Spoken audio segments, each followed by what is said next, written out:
आई class. अब देखेंगे हम लोग पार्ट 4। ठीक है, अमलगमेशन में हमने 1 देखा, 2 देखा, 3 में देखा पीसी कैसे कैलकुलेट करते। देन उसके बाद जो क्वेश्चन हमारा चालू था वो वाला, ठीक है, यहाँ पर स्क्रीन पे वापस दिख जाएगा आपको क्वेश्चन। जो क्वेश्चन चालू था उसी क्वेश्चन को वापस हम लोग करते हैं कंटिन्यू, उसी क्वेश्चन को वापस हम लोग करेंगे कंटिन्यू। तो पीसी हमने कैलकुलेट किया था, तो पीसी कितनी आई थी हमारी, पीसी कितनी आई थी, ए की और एस की। ए की आई थी 1,91,400 और बी की आई थी, एस की आई थी 44,000 की पीसी। ये मेरे पास पीसी आई थी, क्या आई थी। देन अब जनरल एंट्रीज करना है, general entries in the books of A limited. तो ए के बुक में मैं जनरल एंट्रीज करूंगा। क्वेश्चन में देखिए, स्क्रीनशॉट ले लीजिए उसका। तो ए के बुक में मुझे जनरल एंट्रीज करना है।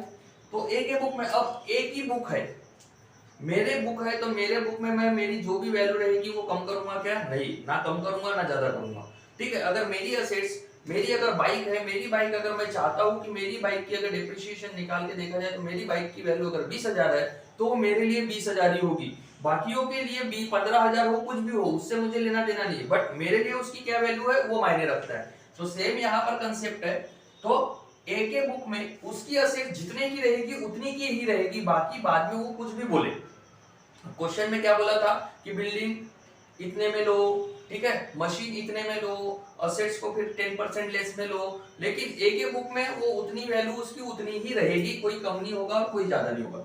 तो पहली एंट्री हम लोग देखेंगे, क्या देखे थे हमने, जनरल एंट्रीज। याद करो जनरल एंट्रीज, पार्ट 2 में हमने जनरल एंट्रीज देखे थे। तो एंट्री क्या किए थे, असेट साइड और लायबिलिटी साइड। असेट का बैलेंस डेबिट बैलेंस, लायबिलिटी का balance credit balance.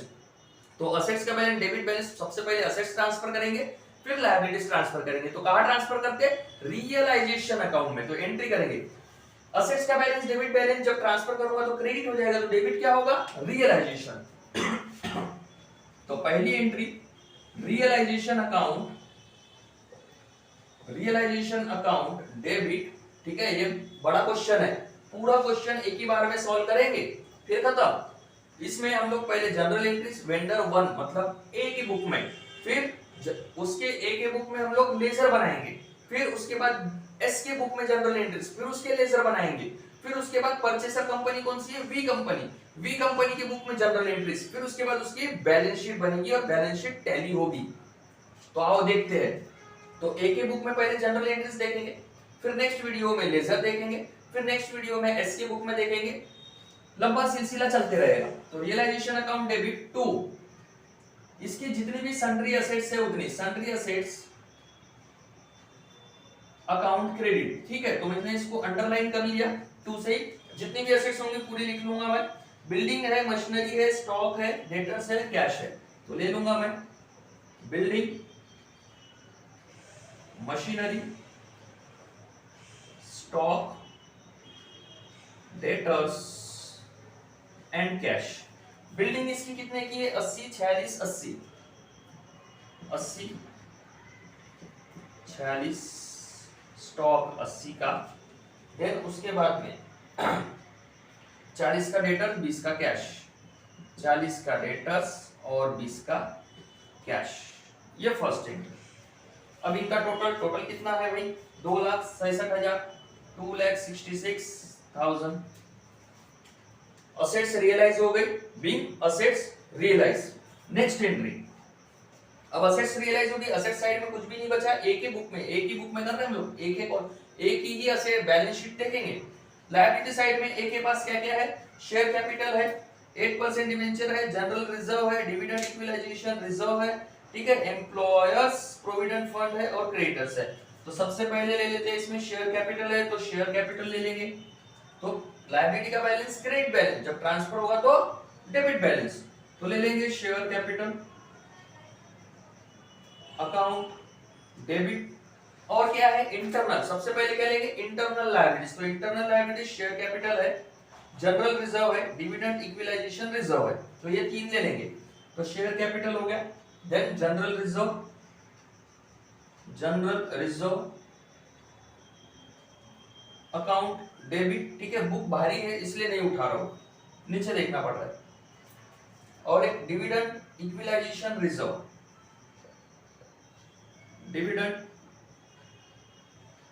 Equalisation reserve, ये भी अकाउंट हो जाएगा डेबिट टू, ये जितनी भी इंटरनल लायबिलिटीज है ये ट्रांसफर हो जाती है किसको, शेयर होल्डर को, किसको, शेयर होल्डर को, to share holder account credit, जितना भी उसका अमाउंट होगा। तो क्या क्या है, 1,20,000, देन जनरल रिजर्व है 30,000 का, और डिविडेंड इक्विलाइजेशन 42 का। तो 1, 20, 30 और 42, 1,20,000, 30,000 और 42,000, इनका अगर मैं टोटल देखूंगा तो 1, 20, 1, 50, 1, 50, 1, 70, 1, 72, 1,72,000 रुपए।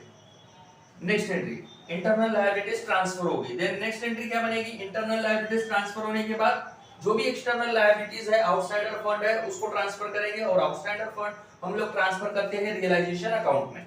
तो एंट्री क्या होगी, ये सारे के सारे क्या है, लायबिलिटी साइड के बैलेंस क्या होते हैं, डेबिट होते हैं। तो डाल देंगे अभी, देखो 8% डिबेंचर, पीसी हमने निकाले थे, उसमें देखो जो भी है एक्सटर्नल लायबिलिटीज लिए थे 8% डिबेंचर। देन उसके बाद है एम्प्लॉयर्स प्रोविडेंट फंड और क्रेडिटर्स, ये मेरी एक्सटर्नल लायबिलिटीज है, तो ले लूंगा मैं 8% डिबेंचर अकाउंट डेबिट। देन उसके बाद क्या है, employers provident fund, employers provident fund EPF, employers provident fund account debit. Then उसके बाद है creditors, creditors account debit, direct ले लो टू। अब ये कहां चले जाएंगे, रियलाइजेशन में, रियलाइजेशन अकाउंट क्रेडिट। क्यों रियलाइजेशन में गए, क्योंकि ये एक्सटर्नल लायबिलिटीज है। तो 8% डिबेंचर कितने का है, 8% डिबेंचर है 20 का, और ये है 4 का, और क्रेडिटर से 50 का, 20, 4, 50, तो ये हो गए 50, 70, 74, 74,000 बीइंग एक्सटर्नल लायबिलिटीज ट्रांसफर। अब असेट्स और लायबिलिटीज पूरी की पूरी ट्रांसफर होगी, और जब भी असेट्स और लायबिलिटीज पूरी ट्रांसफर हो जाती है तो हम लोग क्या करते हैं, PC received, PC due, PC received and PC payment कर देंगे। तो कर देंगे, ठीक है। ये कॉलम अगर बताना है तो बता देता हूं मैं कॉलम भी। अब देखिए, कॉलम अगर देखना है तो पर्टिकुलर्स, लेजर फोलियो, अमाउंट। चलो आते, कौन सी, थर्ड एंट्री हो गई, फोर्थ एंट्री यहां से कंटिन्यू करते। अब PC due, PC received, PC payment. अब यहां पर मुझे बताओ कौन कौन सी थी कंपनी, कंपनी ए है, कंपनी एस है, ये वेंडर 1 है, ये वेंडर 2 है, दोनों ने मिलकर एक कंपनी बनाई, दोनों ने मिलकर एक कंपनी बनाई, वी कंपनी, ये मेरी परचेसर कंपनी है, ये मेरी परचेसर कंपनी, परचेसर कंपनी। तो एंट्री क्या करता हूं मैं, ठीक, पूरी असेट्स और लायबिलिटी ट्रांसफर होने के बाद एंट्री क्या करता हूं, purchaser company account debit to realisation account credit. तो परचेसर कंपनी कौन सी है, वी कंपनी, तो एंट्री क्या बनेगी, वी कंपनी, वी कंपनी है या वी लिमिटेड है, तो चलो V limited, V limited account debit to realisation account credit. तो वी कंपनी अकाउंट डेबिट, अब कितने रुपए से डेबिट होगी, तो मुझे बताओ पीसी कितनी निकली थी, देखो एक ही पीसी कितनी निकली थी, 1,91,400। तो वी कंपनी अकाउंट डेबिट 1,91,400, यहां पर भी आ जाएगा 1,91,400।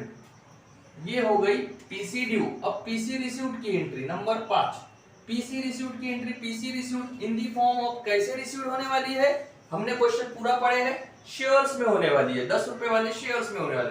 तो शेयर्स कौन से कंपनी के आएंगे, वी कंपनी के।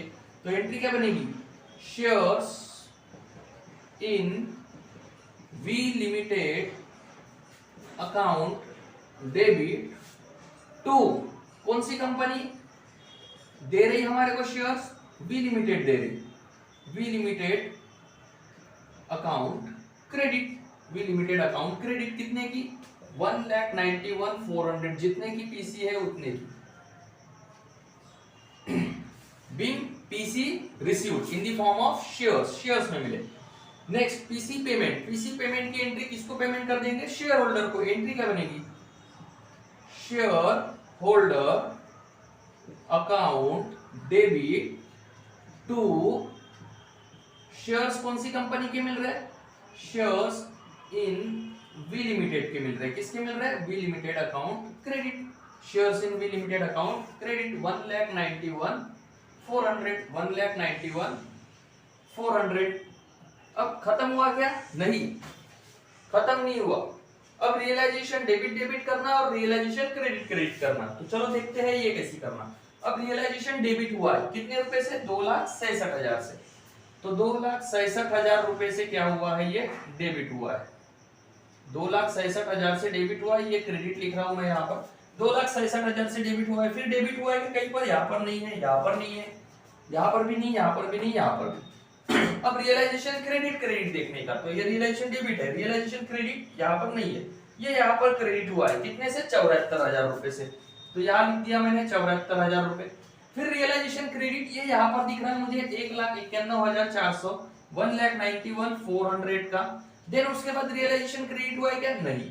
तो इसकी टोटल हो रही है 2,66,000 रुपए और इसकी टोटल कितनी हो जाएगी? ये 0 0 4 5 7 और 9 16 के 6 1 2,65,400 2,65,400।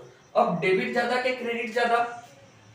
डेबिट ज्यादा। ये 66 है, ये 65,400 है, मतलब 600 रुपए का डिफरेंस दिख रहा है। अगर मैं इसमें से माइनस करूं तो कितने का डिफरेंस दिखेगा? 600 रुपए का। तो 600 रुपए का डिफरेंस दिख रहा है, तो ये 600 रुपए मुझे एडजस्ट करना है। 600 रुपए में कर लूंगा एडजस्ट। तो एंट्री क्या बन जाएगी? एक एंट्री बन जाएगी। अब रियलाइजेशन डेबिट ज्यादा है कि क्रेडिट ज्यादा है? डेबिट ज्यादा है। तो डेबिट ज्यादा है तो क्रेडिट करना पड़ेगा। क्रेडिट कम है, कितने से कम है? 600 से कम है। तो एंट्री क्या बनेगी? Share holder account debit to realisation account credit. 600 रुपए का डिफरेंस है, वो डिफरेंस यहां पर लिखना पड़ेगा। 600 रुपए का डिफरेंस है, वो डिफरेंस यहां पर लिखना पड़ेगा क्लोज। वो डिफरेंस यहां पर लिखना पड़ेगा फिर क्लोज। तो ये हो गई हमारी general entries in the books of A limited. Next class में देखेंगे इसके लेजर्स।